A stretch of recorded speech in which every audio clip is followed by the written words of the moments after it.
کا دستور، دین نبی کا دستور، کتاب اللہ کا منشور، اہل حدیث کے دو اصول، اطیعوا اللہ و اطیعوا الرسول۔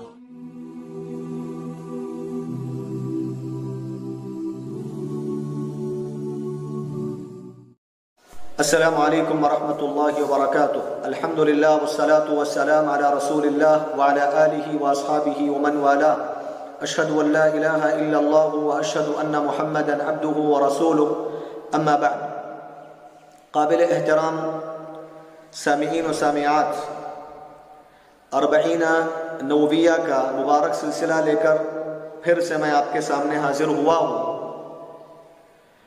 الحدیث العشرون عن ابی مسعود عقبة بن عامر الانصاری البدری رضی اللہ عنہ قال قال رسول اللہ صلی اللہ علیہ وسلم ان مما ادرک الناس من کلام النبوة الاولى اذا لم تستحی فاصنع ما شئت، رواہ البخاری۔ حضرت ابو مسعود عقبہ بن عامر الانصاری رضی اللہ تعالی عنہ سے روایت ہے، کہتے ہیں اللہ کے نبی علیہ السلام نے ارشاد فرمایا، لوگوں نے سابقہ انبیاء کی نصیحتوں اور وصیتوں میں سے ایک وصیت اور نصیحت جو پائی ہے وہ یہ ہے، اگر تمہیں شرم نہ ہو سو جو چاہے تم کرو، اگر تمہیں شرم نہ ہو یا تمہیں شرم نہیں آتی ہے تو جو چاہے تم کرو۔ اس کو صحیح بخاری نے روایت کیا ہے، صحیح بخاری کی حدیث ہے۔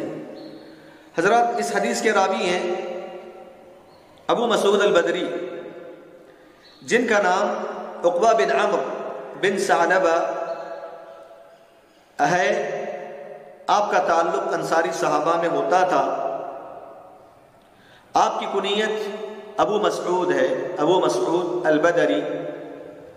البدری اس لیے کہلایا، البدری آپ اس لیے کہلائے کیونکہ آپ بدر کے علاقے میں رہا کرتے تھے، ورنہ کوئی یہ نہ سمجھے کہ بدری سے مراد آپ غزوہ بدر میں شریک تھے اسی لیے آپ بدری کہلائے۔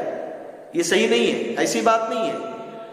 آپ کی نسبت جو بدری ہے وہ اس لیے ہے کیونکہ آپ بدر کے علاقے میں رہا کرتے تھے، قیام پذیر تھے، اس لیے آپ بدری کہلائے۔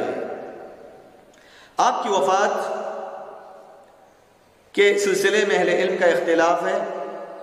بعض علماء 40 ہجری کے قائل ہیں، بعض علماء 41، بعض علماء 42۔ بہرکیف 42 ہو یا 40 ہو یا 41 ہو، ان تینوں میں سے کسی سال آپ کی وفات ہوئی۔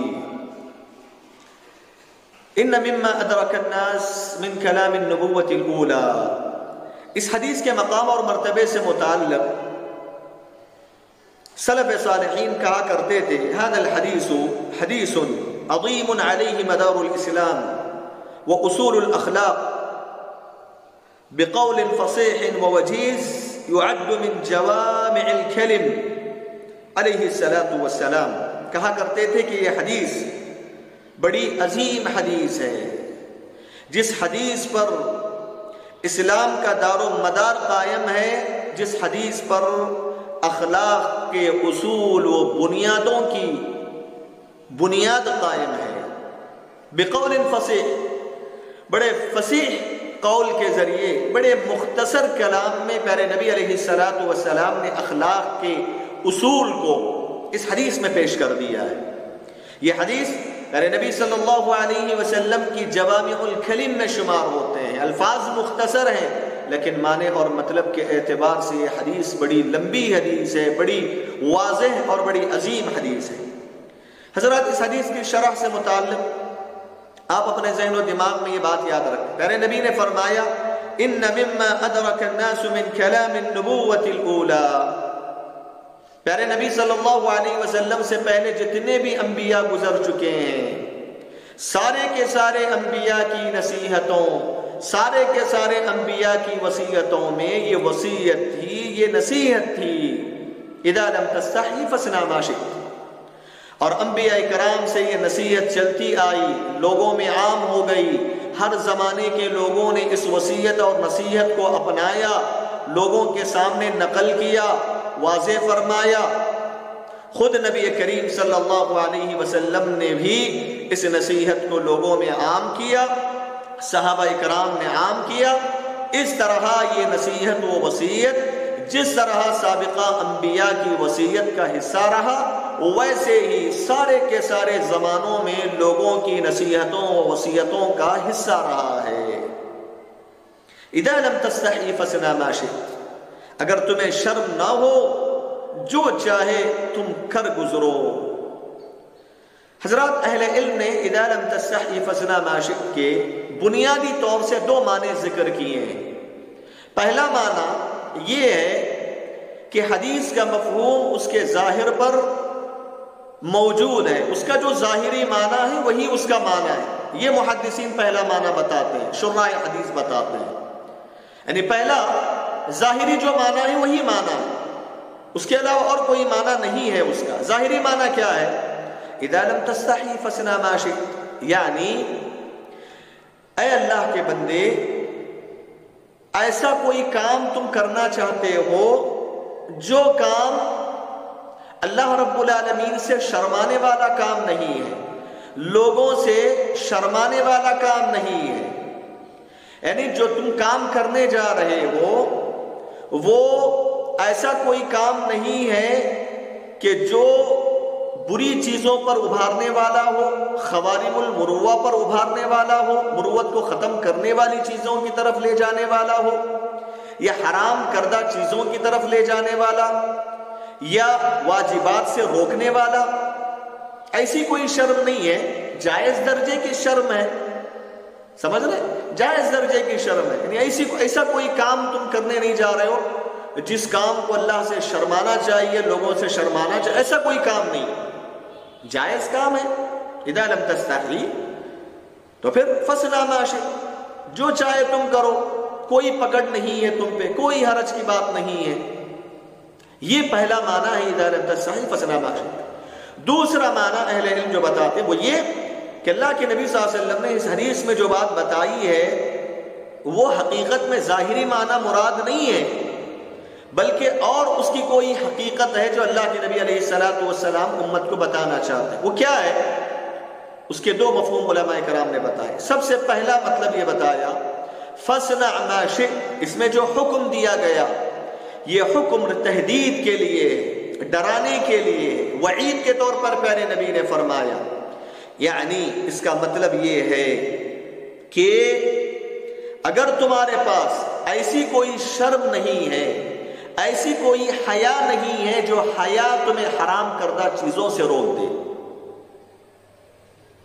تمہارے پاس ایسی کوئی شرم نہ ہو جو شرم تمہیں حرام کردہ چیزوں سے نہ روکے، قبیح چیزوں سے نہ روکے، مروت کو، انسانیت کے شرافت کو ختم کرنے والی حیا نہ ہو تمہارے پاس، ختم کرنے والی چیزوں سے روکنے والی شرم نہ ہو تمہارے پاس، فاصنع ما شئت، کرو جو چاہے کرو تم، اللہ رب العالمین تمہارا حساب لینے والا ہے، جو چاہے تم کرو، لیکن اس کا حساب اللہ کے سامنے تمہیں چکانا ہے، اور اس برائی کا بدلہ اللہ رب العالمین سزا کی شکل میں تمہیں دے گا۔ فاصنع ما شئت، بولتے ہیں نا ہم لوگ عام بول چال میں، اچھا کرو، آئے گا، وقت آئے گا، یہ ہے، یہ اسلوب ہے نبی علیہ السلام کا۔ اذا لم تستحی فاصنع ما شئت، ایسی کوئی شرم تمہارے پاس نہ ہو جو شرم تمہیں حرام کردہ چیزوں سے نہ روکے، قبیح چیزوں سے نہ روکے،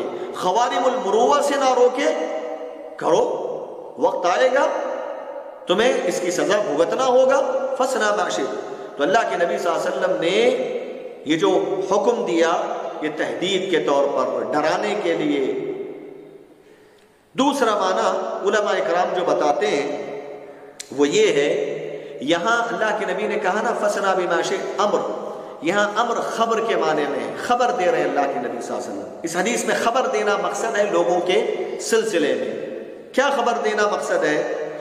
مقصد یہ ہے کہ لوگوں میں سے کچھ لوگ ایسے ہوتے ہیں جن لوگوں کے پاس حیا نام کی چیز نہیں ہوتی ہے، شرم والی چیز نہیں ہوتی ہے، جس کی وجہ سے وہ ہر برے کام کا ارتکاب کر بیٹھتے ہیں، حرام کاموں کا ارتکاب کرتے ہیں اور قبیح چیزوں کا ارتکاب کرتے ہیں شرم نہ ہونے کی وجہ سے، اور شرافت و انسانیت کو ختم کرنے والی جو چیزیں ہوتی ہیں ان چیزوں کو بلا جھجک وہ کر بیٹھتے ہیں کیونکہ ان کے پاس حیا نہیں ہوتی ہے۔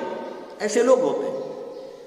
لیکن وہیں کچھ لوگ ایسے بھی ہوتے ہیں جن لوگوں کے پاس حیا ہوتی ہے، شرم ہوتی ہے، ایسی حیا کہ وہ حیا ان کو خیر کی طرف ابھارتی ہے، وہ حیا ان کو حرام کردہ چیزوں سے روکتی ہے اور شرافت و انسانیت کو ختم کرنے والی چیزوں سے ان کو روکتی ہے۔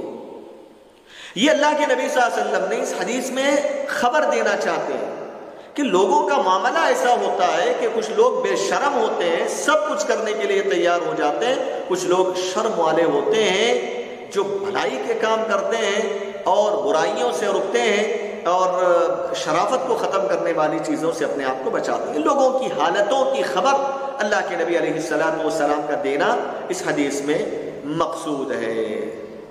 یہ دوسرا معنی اہل علم نے ذکر کیا۔ میں نے کہا اذا لم تستحی فاصنع ما شئت، اس کے بنیادی طور سے دو معنی ہیں۔ پہلا معنی جیسے ظاہری معنی ہے وہ معنی محدثین نے ذکر کیا، دوسرا معنی یہ ہے کہ نہیں، ظاہری معنی نہیں ہے بلکہ اس حدیث کا اور کوئی مقصد ہے جو اللہ کے نبی بتانا چاہتے ہیں، اور وہ مقصود دو طرح کا ہے۔ ایک بطور تہدید، بطور وعید پیارے نبی نے بتایا، دوسرا یہ ہے کہ اللہ کے نبی نے بطور خبر اس حدیث میں جو ہے لوگوں کے بارے میں، لوگوں کی حالتوں کے بارے میں بتایا ہے۔ حضرات، اس حدیث سے حاصل ہونے والے بہت سارے فائدے ہیں۔ سب سے پہلا فائدہ یہ ہے، دیکھو جو حیا جو ہوتی ہے، شرم و حیا جو قابل تعریف چیز ہے، قابل ستائش چیز ہے، حیا، شرم و حیا قابل مدح چیز ہے۔ اس شرم و حیا کو حاصل کرنے کے دو طریقے۔ سب سے پہلا طریقہ یہ ہے کہ اللہ رب العالمین کی طرف سے وہ حیا نصیب ہوتی ہے، وہ جبلی ہوتی ہے۔ کچھ لوگوں کو اللہ رب العالمین حیا کے ساتھ پیدا کرتا ہے، حیا ان کے اندر اللہ تعالیٰ پیوست کر دیتا ہے۔ اللہ رب العالمین کی طرف سے کچھ لوگوں کو حیا نصیب ہو جاتی ہے، شرم و حیا کے وہ پیکر ہوا کرتے ہیں۔ اور اللہ رب العالمین کی طرف سے جو حیا ملتی ہے، مکارم اخلاق میں سب سے افضل ترین چیز ہے، سب سے افضل ترین اخلاق میں سے سب سے عمدہ چیز ہے جو اللہ رب العالمین کی طرف سے جس آدمی کو حیا مل جائے، شرم نصیب ہو جائے۔ اور یہ وہ حیا ہے جو اللہ تعالیٰ کی طرف سے ملتی ہے، لوگوں کو حرام کردہ چیزوں سے روکتی ہے، قبیح چیزوں سے روکتی ہے، اور خوارم المروہ یعنی شرافت کو، انسانیت کو، مروت کو ختم کرنے والی چیزوں سے آدمی کو بچاتی ہے، اور اللہ رب العالمین کے حکم کی تعمیل پر ابھارتی ہے، پیارے نبی صلی اللہ علیہ وسلم کی اوامر کو بجا لانے پر ابھارتی ہے۔ اور یہ ایمان کا بنیادی حصہ ہے، یہی وہ حیا ہے جس کے بارے میں پیارے نبی نے فرمایا تھا، الحیاء لا یأتی الا بخیر، حیا خیر ہی خیر لاتی ہے، بھلائی ہی بھلائی لانے والی چیز ہے۔ اور دوسرا طریقہ حیا کو حاصل کرنے کا کسبی ہے، یعنی انسان اپنی محنت سے شرم و حیا کا پیکر بنتا ہے، اپنے آپ کو وہ شرم و حیا کا پیکر بناتا ہے، اس کے لیے محنت کرتا ہے، مشقت کرتا ہے۔ اور یہ جو آدمی اپنی محنت سے حیا کو لاتا ہے اپنے اندر، وہ کیسے لاتا ہے؟ اللہ رب العالمین کی معرفت کے ذریعے، اللہ رب العالمین کی عظمت کی معرفت کے ذریعے، اللہ رب العالمین کی مراقبت کے استحضار کی کیفیت کے ساتھ کہ اللہ تعالیٰ مجھے دیکھ رہا ہے، اللہ رب العالمین کی میں نگرانی میں ہوں، اللہ تعالیٰ ہر چیز کو دیکھ رہا ہے، میرے ہر عمل سے واقف ہے، اس احساس کے ساتھ، سمجھ رہے ہیں؟ اللہ رب العالمین کی نعمتوں میں غور و فکر کر کے، اللہ رب العالمین کی نعمتوں کو یاد کر کے، ان تمام چیزوں کی بنیاد پر وہ خیر کو اپنے اندر، حیا کو اپنے اندر لاتا ہے، حیا کو اپنے اندر پیدا کرتا ہے، یہی کسبی حیا ہے۔ یہ دو طریقے ہیں قابل تعریف حیا کو حاصل کرنے کے۔ حضرات، دوسرا بڑا اہم فائدہ اس حدیث سے حاصل ہونے والا یہ ہے، حیا کی دو قسمیں ہیں، حیا کی دو قسمیں ہیں۔ ایک قابل تعریف حیا ہے، جو تعریف کے قابل ہے، حیاء ممدوح. دوسری حیا ہے قابل مذمت، مذموم حیا، حیاء مذموم. اچھا، قابل تعریف حیا کیا ہے؟ یعنی وہ حیا جو حیا لوگوں کو اللہ کے اوامر کی طرف لے جانے والی ہو اور اللہ رب العالمین کے حرام کردہ چیزوں سے روکنے والی ہو. اسی کے ساتھ ساتھ لوگوں کو جو حیا بری چیزوں سے روکتی ہے، خلاف مروت چیزوں سے روکتی ہے، یہ حیا قابل تعریف حیا ہے، یہ مطلوب ہے، یہ مطلوب ہے. میرے نبی علیہ السلام نے انصار کی خواتین سے متعلق یہ بات بیان فرمائی تھی، نعم النساء نساء الانصار لا يمنعهن حیاء من التفقه فی الدین. بہت قابل تعریف ہیں انصار کی خواتین کہ جن خواتین کو ان کی شرم و حیا دین میں فقاہت حاصل کرنے سے نہیں روکتی ہے. اللہ اکبر. یہ حیا قابل تعریف حیا ہے کہ جو شرم و حیا دین کی سمجھ حاصل کرنے پہ ابھاریں، اللہ کی اوامر کی طرف لے جائیں، اللہ رب العالمین کے حرام کردہ چیزوں سے روک دیں. دوسری قسم کی حیا قابل مذمت ہے. شریعت نے اس کی مذمت بیان فرمائی، اس کی خرابی بیان فرمائی ہے. وہ کون سی حیا ہے؟ ایسی حیا جو لوگوں کو اللہ رب العالمین کے احکام سے روک دے، اللہ رب العالمین کے اوامر سے روک دے، اللہ کے نبی صلی اللہ علیہ وسلم کی اطاعت و فرما برداری سے روک دے. اور نمبر 2، ایسی حیا جو حیا لوگوں کو حرام کاموں کی طرف لے جاتی ہے، گندی چیزوں کی طرف لے جاتی ہے، قبیح چیزوں کی طرف لے جاتی ہے، خلاف مروت کاموں کو کروانے پہ ابھارتی ہے اور لے جاتی ہے. یہ جو حیا ہے نا، یہ قابل مذمت حیا ہے، یہ ناجائز حیا ہے. یہ شرم و حیا ایسی ہے جس کی مذمت اللہ اور اس کے رسول نے کی ہے. یہ 2 قسم کی حیا ہے، لہٰذا ہم لوگوں کو قابل مذمت حیا سے بچنا ہے، قابل تعریف حیا کو اپنانا ہے. تیسرا بڑا اہم فائدہ اس حدیث سے حاصل ہونے والا، اس حدیث میں ایک فرقہ ہے جبریہ، اس فرقے پہ رد کیا گیا ہے. جبریہ فرقہ کیا کہتا ہے؟ یہ کہتا ہے دیکھو، بندے کی کوئی مشیت نہیں ہے، بندے کا کوئی ارادہ نہیں ہے، وہ مجبور ہے، جو کچھ بھی وہ کام کرتا ہے محض اللہ کی مشیت سے کرتا ہے، اس کا اپنا کوئی اختیار نہیں ہے. وہ زنا بھی کرتا ہے تو صرف اللہ کی مشیت سے کرتا ہے، اس کا اپنا کوئی اختیار نہیں ہے. اس قسم کا عقیدہ جبریہ کا ہے تو گمراہ کن فرقہ ہے. اس حدیث میں ایسے گمراہ کن فرقے پر رد کیا گیا. کیسے رد کیا گیا؟ پیارے نبی صلی اللہ علیہ وسلم نے بندے کے لیے مشیت کو ثابت کیا، یہ بتایا کہ نہیں، جبریہ جو عقیدہ رکھتا ہے کہ بندے کی کوئی مشیت نہیں ہوتی، ایسی کوئی بات نہیں ہے، بلکہ اللہ رب العالمین نے بندے کے لیے بھی اس کی مشیت، اس کا اختیار اس کو دیا ہے. اس کی اپنی مشیت ہوتی ہے، اس کا اپنا اختیار ہوتا ہے. ہاں البتہ بندے کی مشیت، اس کا ارادہ مستقل نہیں ہوتا، وہ تابع ہوتا ہے اللہ رب العالمین کی مشیت و اختیار کے. اس حدیث سے حاصل ہونے والا 5واں اہم فائدہ یہ ہے کہ پیارے نبی صلی اللہ علیہ وسلم نے حیا پر ابھارا ہے. شرم و حیا آدمی کے پاس ہونا چاہیے.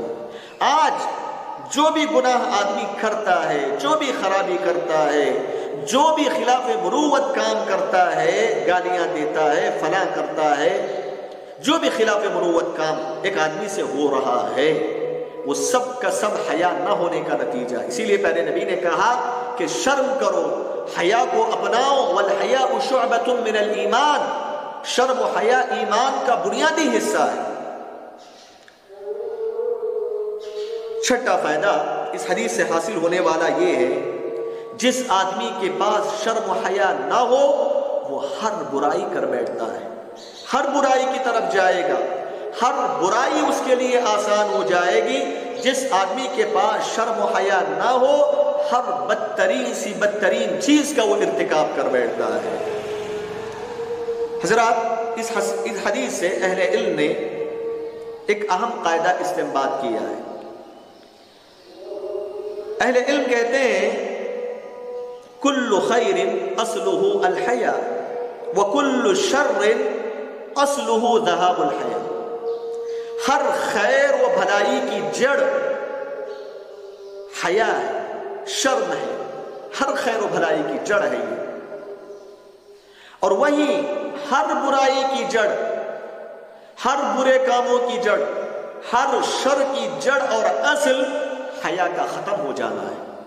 مطلب یہ ہوا جس آدمی کے پاس جب تک حیا ہے وہ خیر پر مبنی ہے، وہ بھلائی کے کام کرے گا، اور جس وقت آدمی سے حیا ختم ہو جائے سمجھ لو وہ برائیوں کا شکار ہو جائے گا۔ اسی لیے پیارے نبی نے فرمایا الحیاء لا یأتی الا بخیر۔